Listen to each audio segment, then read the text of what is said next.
तू जलाल तू आई बला को डाल तू हाल तू जलाल तू आई बला को डाल तू। क्या हुआ भाई साहब, क्यों परेशान हो? यार मत पूछो यार, गाँव वाले मुझको मारने के चक्कर में हैं। क्यों मार रहे हैं आप? क्यों मार रहे हैं तुझे? बस यार बात ऐसी हो गई है यार। क्या बात है आखिर? यार मैं डॉक्टर हूँ MBBS। अच्छा। कल एक आदमी मेरे पास आया है, कहता है मेरी टांग जो है वो नीली हो गई है।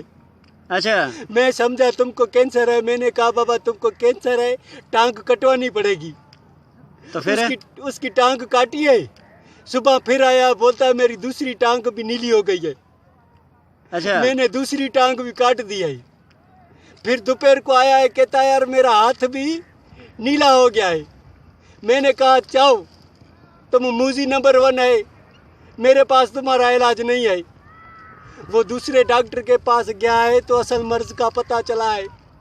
अच्छा, क्या पता चला? ये पता चला कि उसको कोई भी कैंसर वैंसर नहीं था। उसका नीला जो सूट था ना वो कलर छोड़ रहा था। अच्छा।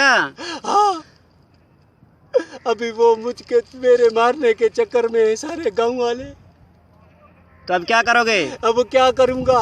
अभी किसको सूरत पढ़ूंगा, भाग जाऊंगा।